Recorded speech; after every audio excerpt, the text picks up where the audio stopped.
Good afternoon বন্ধুরা, সবাই কেমন আছেন? আশা করি সবাই ভালো আছেন। তো চলুন আজকে আবার একটা রোজকারের মতো ছোট্ট ভিডিও নিয়ে চলে এসেছি। আজকে আমি আপনাদের বানানো দেখাবো হচ্ছে অনুষ্ঠান বাড়ির মতো শুক্তো। তো কড়াতে তেল গরম করে আমি বড়িটা ভেজে নিলাম। বড়ি ছাড়া শুক্তো ভালো লাগে না। আর আসল জিনিস হচ্ছে উচ্ছে। উচ্ছে না হলে শুক্তো তো শুক্তো মনেই হবে না। তো আমি উচ্ছেটা ভেজে নিলাম, তারপরে কড়াতে তেলে দিয়ে দিলাম আলুগুলো। তো আলুগুলো তো একটু সুন্দর করে ভাজতে হবে, না ভাজলে শুক্তো তো ভালো লাগবে না। আলুর সাথে দিয়ে দিলাম পেঁপে। এবার চলুন আলু আর পেঁপে ভাজা হতে থাকুক, ততক্ষণে আমি শুক্তোর মশলাটা করে নিই।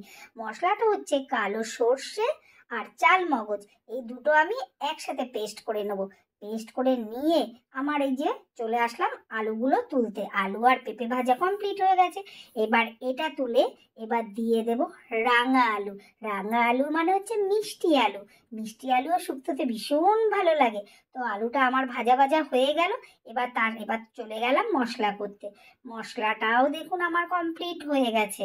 কমপ্লিট হওয়ার পরে এবার আমি রাঙা আলুটা তুলে এর মধ্যে এবার কলাটাও ভেজে নেব। এক এক করে মোটামুটি আমার সবকিছুই ভাজা হয়ে আসছে। লাস্টে এখন কড়াতে তেলে দিয়ে দেব বেগুন। বেগুনটা দিয়ে ভেজে নিলাম। দেখেছেন আমি কিভাবে করছি? একটা একটা করে সবজি ভাজছি। অনুষ্ঠান বাড়িতে ঠিক এইভাবেই হয়, একসাথে হয় না। এবার আবার কড়াতে তেল দিয়ে আমি দিয়ে দেবো একটা শুকনো লঙ্কা ফোড়ন। আপনারা তো সবাই জানেন শুক্তোতে মিষ্টি হয়, ঝাল হয় না। তারপরে দিয়ে দিলাম দুটো তেজপাতা আর দিয়ে দিলাম একটু আদা বাটা।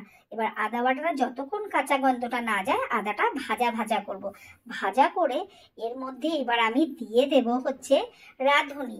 রাঁধুনি হচ্ছে শুক্তোর ফোড়ন। অনেকে সর্ষে দিয়েও করে, আমি রাঁধুনি দিই।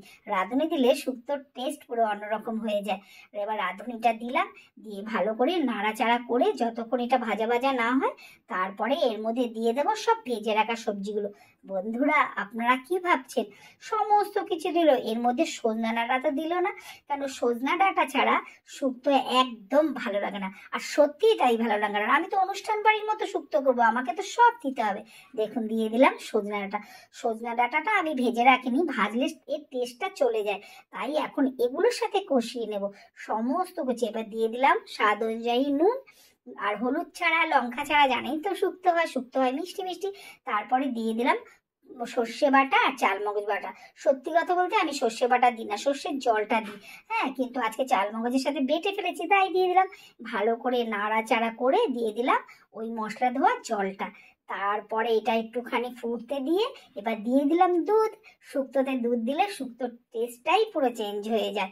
এবার দিয়ে দেবো মিষ্টি। মিষ্টি ছাড়া তো শুক্তো ভালো লাগে না, কারণ শুক্তো তো মিষ্টি মিষ্টি হয়। এবার ভালো করে আবার নাড়াচাড়া করে এইবার এর মধ্যে কি দেব, আর কি দেবো বলুন তো? এবার এটাকে দেবো আমি ঢেকে, কারণ এটাকে এবার আমাকে মজতে দিতে হবে। হয়ে গেল এবার আমার শুক্তো রেডি। এবার আমি শুক্তোতে কি দেবো? এই যে ঘি দিয়ে দিলাম, ঘিয়ের সাথে দিয়ে দিয়েছি বড়ি। এই যে বড়ি দিয়ে আমার শুক্তোটা পুরো কমপ্লিট। এর মধ্যে একটা ভাজা মশলা দিয়েছিলাম মুড়ি ভাজা, সেটা আপনাদের সাথে শেয়ার করা হয়নি। তো আমার শুক্তোটা রেডি। যদি ভালো লাগে এটা বাড়িতে এইভাবে ট্রাই করে খান অনুষ্ঠান বাড়ির মতো। সবাই ভালো থাকবেন, সুস্থ থাকবেন। Good bye.